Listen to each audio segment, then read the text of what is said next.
I had no idea a simple weekend tradition would spiral into a full-on land war. But when the HOA fined me for hunting on my own property, I realized this wasn't about rules. It was about control. I'd lived on this land for 12 quiet years. 40 acres of forested peace, passed down from my grandfather, a Vietnam vet who built the cabin with his own hands. He taught me how to live off the land, how to hunt ethically, how to leave no trace. Every fall I carried on the tradition, a few quiet days tracking deer, remembering him. I never once stepped off my property, never trespassed, never disturbed the neighbors. The only thing louder than the wind through the trees was the occasional crunch of leaves under my boots. Then came the envelope, bright red, taped to my cabin door like some kind of scarlet letter. It read, "Notice of violation. Unauthorized hunting within HOA jurisdiction. Fine, $20,500. I actually laughed. There had to be a mistake, but the paperwork was real. Signed, stamped, and delivered straight from the desk of Lorna Rusk, the new HOA president.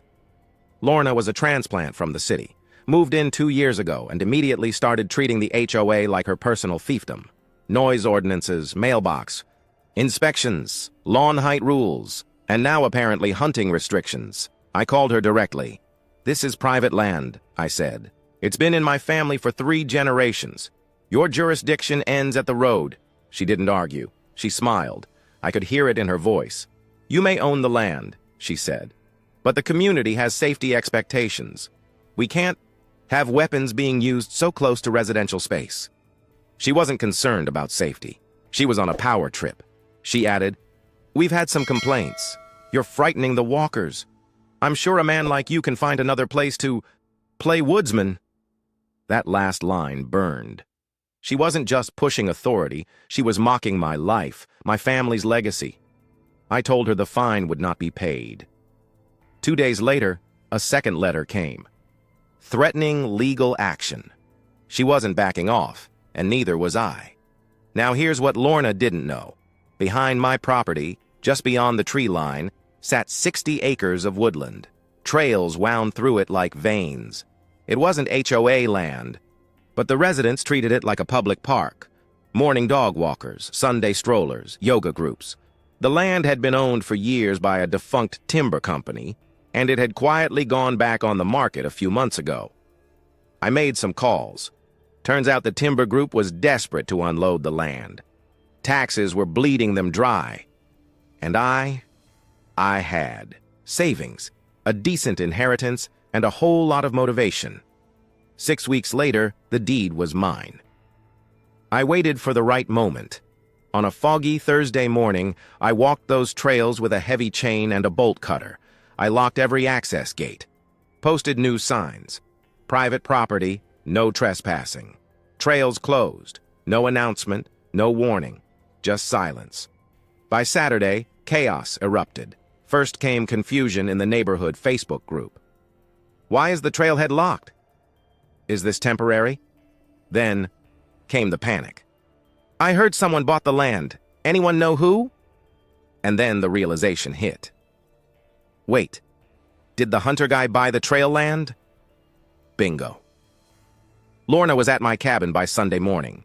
I saw her SUV skid onto the gravel like she was about to serve me a warrant. She marched up in high-end boots and an overpriced vest, barking before I could say a word. "This is retaliation," she snapped. "You bought that land out of spite. That's harassment." I leaned against my porch railing, calm as ever. "I bought it because it was available. You fined me for using my own land. Now I own the land you like to use. Seems fair." Her jaw clenched. She threatened lawsuits. She talked about community rights, about public access, about morality. I said nothing. The next HOA board meeting was packed. I didn't attend. Didn't need to. My buddy Ray, who lives down the road, sent me a recording. The whole board looked like they were about to cry. Lorna fumbled through a list of options: appeals, petitions, county negotiations. None of it mattered.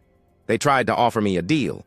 Drop the fine, no more complaints, in exchange for reopening the trails. I refused. Then they tried to flatter me. "We'd like to name the main trail after your grandfather. Honor his legacy." I refused again. See, this wasn't about trails. It wasn't even about hunting anymore. It was about dignity, mine and my family's. Over the next few weeks, things changed. The walkers disappeared, the yoga group folded, the HOA newsletter stopped bragging about natural tranquility and greenway access. Rumors swirled that Lorna might step down.